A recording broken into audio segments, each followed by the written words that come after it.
나왔다, 동아나. 소리를 제일 크게 질러주네요. 한국 디지털협회, 아니, 테러협회, 테러리스트 김정철입니다. 140번 장이 넣더네요, 벌써. 여러분, 제가 그 카톡에 남겨드렸는데, 안심 인명에 대해서 공부 좀 해보시라고. 공부 좀 해오셨나요? 네, 썰렁하네요.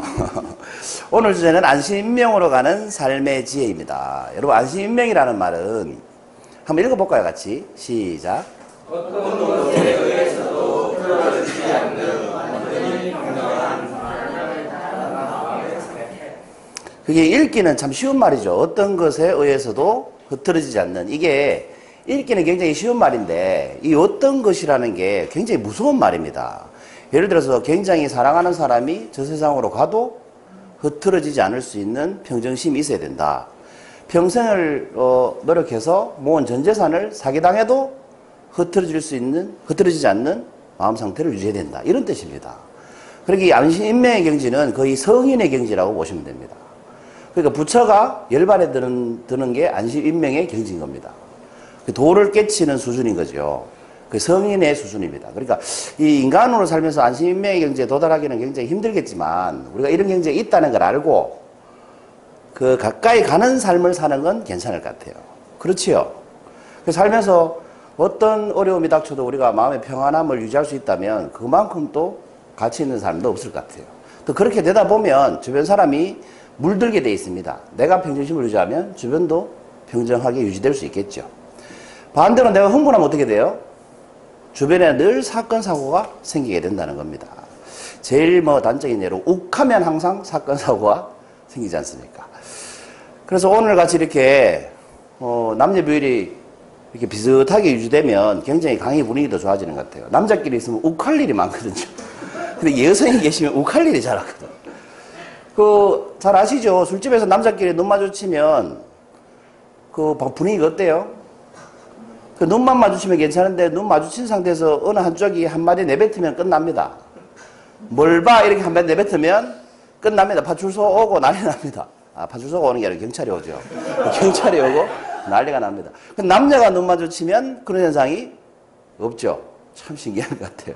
그래서 우리 여성분들이 오셔서 참 반갑습니다. 여러분 살다 보면 옳고 그름이 명백하다. 우리 이렇게 얘기할 때 있죠. 옳고 그름이 명백하다. 명백하게 옳고 그름이 구분된다 이렇게 얘기할 때가 있는데 실제로는 옳고 그름이 그렇게 명백하지 않습니다. 여러분 여기 왼쪽 조리 보이시죠? 왼쪽에는 100kg이 있고 오른쪽에는 10kg이 있으면 어느 쪽이 무겁습니까? 명백하게 왼쪽이 무거운 것 같죠? 그런데 무중력 상태로 가면 어떻게 돼요? 진공 상태로 가버리면 무중력 상태로 가버리면 무게라는 건 의미가 없어져 버리죠. 우리가 말하는 100kg이라는 것은 여러분 상식적으로 아셔야 되는데 이 100kg이라는 것은 질량을 말하는 거예요. 100kg 중이라고 말해야 무게를 말하는 거예요. 우리가 말하는 무게라는 것은 지구 중력이 잡아당기는 힘을 가지고 100kg 중 이렇게 얘기하죠. 그게 무게입니다. 그리고 그냥 100kg이라고 얘기하면 이건 뭐예요? 무게가 아니라 질량이 되는 겁니다. 아무튼 왼쪽에 100kg 있고 100g 중이 있고 오른쪽에 10kg 중이 있어도 무중력 상태로 가버리면 의미가 없어지는 겁니다. 그리고 명백하게 옳지가 않죠. 어느 한쪽이 무겁다고 말할 수가 없는 겁니다. 또 다른 예로 우리 불가에서는 불음주라고 오계라고 해서 이렇게 불음주 술 마시지 마라라는 게 있어요. 불살생, 불투도, 불망아 이렇게 불음주 있는데 술 마시지 마라라는 계율이 있어요. 지켜야 될 계율. 근데 이 술 마시지 마라는 말은 여러분 명백합니까? 안 명백합니까? 들으시기 어때요? 김 소장이 물을 때는 안 명백하니까 묻겠지. 이런 분위기 말고 평소 생각대로 대답하시면 술 마시지 마라라는 말은 명백해 보이잖아요. 안 마시면 되는 거 아니냐 이렇게 생각하죠. 그럼 예를 들어서 소주가 한 잔이 몇 cc쯤 될까요? 한 100cc쯤 될까요? 소주 한 잔이 100cc라고 가정을 해봐요. 그럼 한 잔을 마시면 술 마신 거예요? 안 마신 거예요? 마신 거죠. 그렇습니다. 반 잔 마시면? 마신 겁니다. 10분의 1잔을 마시면? 마신 겁니까? 그럼 100분의 1잔을 마시면? 마신 겁니까? 그 100cc인데 0.1cc 마시면 그게 마신 겁니까? 그럼 술 마신 거죠. 0.1cc라도 마셨으니까 마신 거다. 그럼 이 사람이 계율을 깬 겁니까? 그렇다면 바카스 아시죠? 바카스 아시잖아요. 중간에 있는 가그린이고 오른쪽에 있는 거 미림이라고 이게 요리 전용 맛술이에요. 그럼 요리에다가 바카스에 여러분 알코올 함량이 들어있다는 거 아세요? 가그린 같은 리스테린 뭐 이런 구황청정제 있죠. 보통 알코올이 2%에서 10% 정도 들어있습니다. 그러면 내가 바카스 한 병 마시면 0.1cc도 안 되는데 술 마신 겁니까? 술은 아니고 알코올입니까? 그럼 곡주는 알코올. 벌써 애매해지잖아요, 분위기가. 논쟁이 되기 시작하죠. 바카스 한 병을 마시면 여러분 0.1cc 이상의 술을 마시게 되는 셈인데, 알코올을 마시게 되는 셈인데, 우리가 술 마셨다라고 하지 않습니다. 그런데 소주잔에 소주를 0.1cc 마시면 술 마셨다라고 합니다. 그런데 객관적으로 따져보면 바카스 마시는 게 훨씬 더 많은 알코올을 마시는 거예요. 그래서 체내에 알코올 분해 효소가 전혀 없는 사람은 바카스 한 병 마시면 뿅 갑니다. 술 취해가지고 정신을 못 차린다고 해요. 실제 그런 사람이 있습니다. 그러니까 바카스가 더 센 거예요. 술을 더 많이 마신 꼴이 되니까. 이런 경우에는 계율을 어긴 것입니까? 안 어긴 것입니까? 술 마시지 말라는 계율을. 애매해진다는 거죠. 그게 뭐예요? 시작할 때 명백한 규칙처럼 보이지만 실제로는 명백하지가 않다 이 말입니다. 그 반대로 그러면 술 마시지 말라는 말은 취하지 말라는 말이다. 이렇게 해석하기도 하죠. 그러면 취했다 안 취했다는 것은 기준이 뭡니까? 예를 들어서 술 취한 사람 보고 너 술 취했니? 그러면 그 사람이 술 취했다고 그럴까요? 안 취했다고 그럴까요? 안 취했다고 그러면 그 사람은 술 취한 거죠. 술 마시고 안 취했다고 말하는 사람은 술 취한 사람들이라는 말이에요. 내가 뭐가 취했노? 아직 멀었다. 3차 가자. 이렇게 얘기하잖아요. 근데 술 안 취한 사람은 취기가 온다. 이렇게 얘기하죠. 취할 것 같다. 이렇게 얘기합니다. 그러니까 취했다 안 취했다의 기준도 상당히 애매해지는 겁니다. 또 어떤 사람은 뭐예요? 바카스 한 병 먹고 취하고 어떤 사람은 소주 10병 먹어도 안 취하는 사람이 있어요. 실제로. 그럼 이 사람은 술 10병 마셨으니까 안 취했으니까 계율을 어긴 게 아니고 어떤 사람은 바카스 한 병 누가 줘서 그냥 먹었는데 취해버리고 그럼 이 사람은 계율을 어긴 겁니까? 이런 식으로 여러분 우리가 명백하다고 생각하는 것들은 파고 들어가 보면 실제로 명백하지가 않다는 거죠. 간음하지 말라. 십계명에 나오죠. 간음하지 마라. 이 그림은 그 왜 여성에게 간음한 여성에게 돌 던지는 시민들에게 그리스도가 뭐라고 하는 겁니까? 너희 중에 죄 없는 자 돌을 던져라. 이렇게 하면서 그 여인을 구해주는 장면이죠. 그럼 간음하지 말라는 말은 뭐가 간음일까요? 예를 들어서 이 세 명이 걸어가고 있습니다. 뭐 A, B, C라고 해보죠. A와 C는 간음 중입니까? 이게 겉보기에는 그렇게 보이죠. 그런데 실제로는 B는 환자고 A의 여동생이고 그래서 환자를 부축해 가는 중인데 C가 실제 애인이고 애인하고 손잡고 가는 것일 수도 있다는 거 아니겠습니까? 우리는 모르고 그런 말을 함부로 내던진다는 거죠. 저 A, C 나쁜 놈 이렇게. 사실이 아닐 수도 있다는 거죠. 그리고 간음이라는 게 그러면 같이 자면 간음입니까? 간음이죠. 같이 잤는데 간음이죠. 그럼 손만 잡으면 간음인가요? 폭만 하면 간음인가요? 아니면 멀리서 이렇게 바라보기만 하면 간음인가요? 여러분 어떤 게 더 나빠요? 잡는 거하고 마음 없이 잔 거하고 마음은 저쪽에 있고 없는 척 하는 거하고 어떤 게 더 큰 간음이에요? 이런 식으로 여러분 명백하지가 않습니다. 세상이 모든 돌아가는 형세가 명백하지가 않습니다. 왜 그러냐면 더 정확하게 얘기하면 우리 인간의 능력으로는 그렇게 명백하게 할 수가 없는 것 같아요. 그런데 우리는 그게 명백하게 안다고 착각하기 때문에 늘 불화가 생기고 논쟁이 생기는 것 같아요. 내 생각에는 옳다, 명백하게 옳다라고 생각하기 때문에 상대방 의견은 틀렸다라고 말하지 않습니까? 그러니까 논쟁이 생기는 거죠. 불화가 생기고. 고등학교 3학년 교실에 가면 이런 거품이 많아요. 공부도 하면 남편 직업이 바뀌고, 여학교에 가면, 반대로 얘기했네요. 여학교에 가면 남편 직업이 바뀌고, 남학교에 가면 아내 얼굴이 바뀐다. 근데 신기하죠? 왜 남학교에서는 아내 얼굴이 바뀐다고 하고, 여학교에서는 남편 직업이 바뀐다고 할까요? 얼굴이 아니고. 이게 우리 사회적인 인식인 겁니다. 뭐예요? 남자는 뭐가 있어야 돼? 능력. 여자는 뭐? 예쁘면 돼요. 이 사회적 문화를 반영하고 있죠. 이런 거품만 봐도. 여러분 공부도 하면 남편 직업이 바뀌고 아내 얼굴이 바뀐다. 이 말은 맞습니까? 틀립니까? 맞는 것 같죠. 어떤 고3이 열받았는지 인터넷에 이렇게 1차 연립 방정식을 써놨더라고. 그리고 공부 이꼴 안 망함. 그런 어른들이 이렇게 얘기하잖아. 어른들이. 나 잘 살고 싶으면 공부해. 이렇게 얘기하잖아요. 공부 이꼴 안 망함.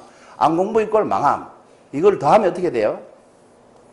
공부 더하기 안 공부가 되고, 오른쪽은 뭐예요? 안 망함 더하기 망함이 되죠. 공통적으로 있는 게 뭡니까? 왼쪽에는 공부가 공통적이죠.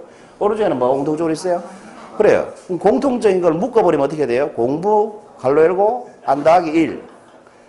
뭐요? 망함 공통적으로 묶고 안 더하기 1 이렇게 되죠.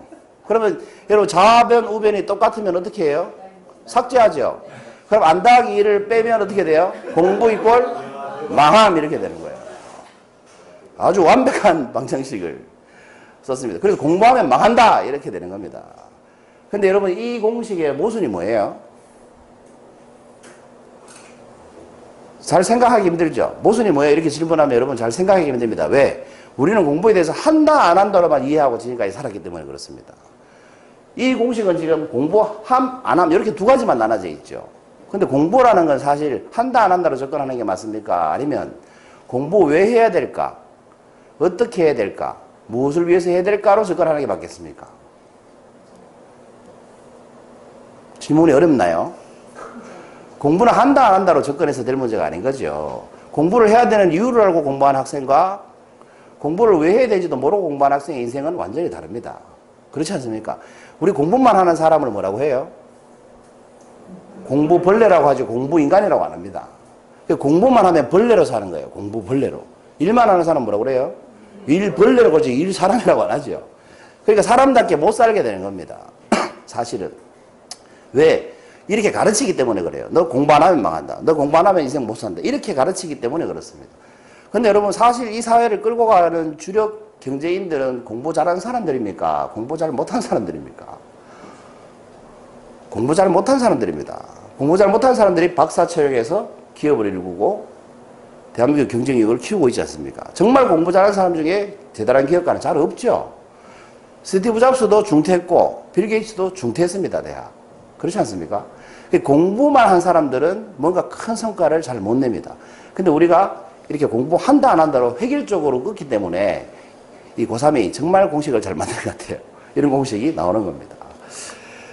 그래서 하나만 더 문제를 내면 개가 바지를 입는다면 여러분 1번처럼 입는 게 맞습니까? 2번처럼 입는 게 맞습니까? 1번 손 들어보세요. 1번. 2번 손 들어보세요. 소 안 드신 분 손 들어보세요. 뭡니까? 정답이죠. 개는 바지를 안 입는 것이 맞습니다. 그렇죠? 근데 질문을 입어야 된다, 안 입어야 된다로 받으면 1, 2분 중에 고르게 된다는 거예요. 사람은 이렇게 단순합니다. 깊이 있게, 조금만 더 깊이 있게 들어가보면 개는 바지를 입을 필요가 없는 거죠.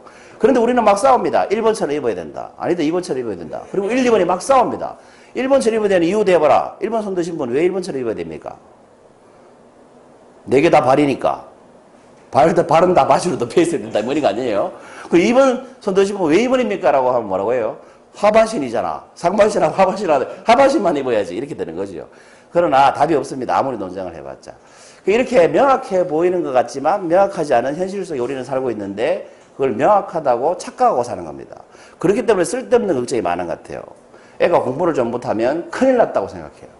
별로 걱정할 필요가 없는데 왜 명확하게 공부를 못하면 큰일 났다라고 인식하기 때문에 그래요. 근데 큰일 난 거예요? 아니에요? 그냥 공부를 못할 뿐이에요. 그렇지 않습니까? 사춘기 때 애가 성질을 잘 내면 우리가 큰일 났다. 성격 이상해졌다. 이렇게 얘기합니다. 근데 그건 당연한 증상이에요? 아니에요? 당연한 증상이에요.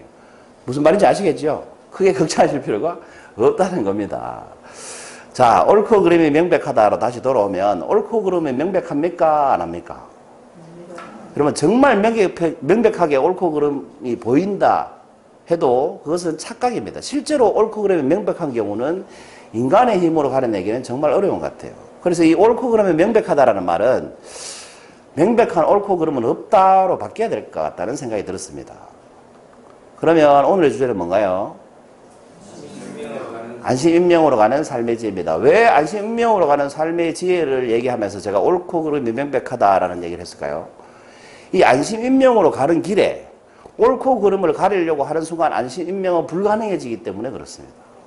나는 옳고 너는 틀렸다라고 생각하는 순간 안심인명은 불가능합니다. 싸워야 될 대상이 생기니까. 반대의 경우도 마찬가지입니다. 나는 옳다고 생각하는데 상대방이 나보고 틀렸다고 하면 어떻게 돼요? 화가 나죠. 억울하죠. 평정심이 무너집니다. 그래서 안심인명이 안 되는 거예요. 그래서 안심인명으로 가려면 일단 옳고 그래 명백하다는 생각을 버려야 됩니다. 저 사람 말도 맞고 내 말도 맞고 저 사람도 일리가 있고 나도 일리가 있고 이렇게 돼야만 일단 안심인명 할 수 있다는 거죠. 그리고 더 중요한 건 뭐냐? 이 삶의 지혜는 뭘까? 이겁니다. 읽어보세요. 그 지금 여러분 여기 계시죠? 지금. 그 다음에 여기. 그 다음에 왜를 질문하는 겁니다. 여러분 지금 여기 왜 계시나요? 습관처럼 오셨나요? 지금 여기 왜 있는지를 한번 자문해 보세요. 어떤 분은 뭔가를 배우려고 오셨고 어떤 분은 힐링하러 오셨고 어떤 분은 지식을 쌓으러 오셨겠죠. 어쨌거나 지금 우리가 여기 있는 이유는 뭐예요? 지금 여기 왜 있는 이유는 뭐예요? 나 좇아고 있는 거라는 거죠. 그렇지 않습니까? 근데 우리는 이 지금 여기 왜를 까먹는 것 같아요. 지금 여기 왜를 까먹기 때문에 지금 여기에 공부하러 왔음에도 불구하고 마음이 안 편해요. 왜? 집에 있는 누군가가 생각이 나고 거래처에 누군가가 생각이 나고 몇 년 전에 당한 뭔가가 생각이 나기 때문에 지금 여기에 있지 못하기 때문에 마음이 행복하지 않다는 겁니다. 그래서 지금 여기 우리가 마주 앉아서 공부할 수 있고 서로 대화할 수 있다는 것 자체는 엄청난 기회고 행복이지 않습니까? 근데 여기에 있지 못한다는 거예요. 왜? 지금 여기 왜라고 질문하지 못하기 때문에. 그렇기 때문에 안심인명하기가 힘들다는 거예요. 그래서 지금 여기 왜 있는가를 질문하고 거기에 대한 답을 얻을 수 있다면 우리 안심인명에 점점 가까워질 수 있다는 생각이 들었습니다. 여러분 더 기버라는 영화 보셨나요? 기억 전달자. 미래 사회에서 이제 인간의 기억을 다 삭제하고 획일적인 인간으로 만들어서 태어나자마자 다 정해주는 거예요. 얘는 판사, 얘는 의사. 다 정해지는, 획일적으로 그렇게 프로그래밍을 하는 거죠. 인간이 내야 되고. 근데 한 인간만 과거의 기억을 보유하고 있어서 뭐 전달한다는 그런 내용입니다. 이 더 기버라는 영화에 보면, 더 기버가 이제 전달자라는 뜻이죠. 이 더 기버라는 영화에 보면 이런 대사가 나옵니다. 지금의 끔찍한 고통도 아름다운 기억이 있기에 이기게 해준다. 내가 부도가 났어요. 5년 전에. 엄청나게 힘들어요. 아니면 지금 당장 부도가 났어요. 그래서 죽을까 말까 살까 막 고민하고 있어요. 요즘 뉴스에 보면 롯데 그 부회장님 40년을 근무하셨는데 가시잖아요. 저 세상으로. 아내가 뭐 있는 병원에 근처까지 갔다가 유턴해서 왔다가 다시 유턴해서 갔다가 망설였다는 거죠. 그렇게 망설였다 결국 저 세상 가셨잖아요. 왜? 지금 여기 왜 있는지를 모르기 때문에 그런 거예요. 그렇지 않나 싶어요. 그 지금이 너무 괴로우니까 그렇게 그런 선택을 한 거 아닙니까? 지금 이 순간이 너무 괴로우니까. 그런데 우리가 지금 이 순간에 너무 괴로워도 나를 사랑해주는 사람이 옆에 있고 내가 정말 사랑했던 사람이 함께하고 있다. 이 과거의 아름다운 기억이 나와 함께하면 살 가치가 있죠. 이건 아주 쉽게 여러분 증명할 수 있습니다. 여러분 지금 당장 돌아가시면 슬퍼할 사람 있나요? 없나요? 이게 있다는 뜻이에요? 없다는 뜻이에요? 여러분 지금 당장 돌아가시면 슬퍼할 사람 있어요? 없어요? 있어요. 내가 당장 죽으면 슬퍼할 사람이 한 명 이상 있다는 것은 내가 최소한 그 한 명 이상한테는 가치 있는 사람이라는 뜻이 아니겠습니까? 그 자체로 우리는 살 가치가 있는 겁니다. 이 자체만으로도 굉장히 가치 있다는 거죠. 그래서 삶은 존재만으로 가치 있다 이렇게 얘기하는 겁니다. 그래서 이 아름다운 기억은 그러면 어떻게 만들어야 될까? 아름다운 기억이 현재의 고통을 없애줄 수 있으니까. 그럼 이 아름다운 기억은 어떻게 하면 만들 수 있겠느냐? 역시 지금 여기 왜 있는지 질문하면 이 순간이 아름다운 기억이 될 것이라는 겁니다. 지금 우리가 모인 이 지금 이 순간 왜 여기 있는지를 기억하면 한 5년 뒤에 지금의 우리 모습은 굉장한 추억으로 남아있을 수 있다. 이런 생각이 들었던 거죠. 그래서 여러분 지금 여기 왜를 항상 질문하시고 안심 임명하시기 바랍니다. 마치겠습니다. 감사합니다.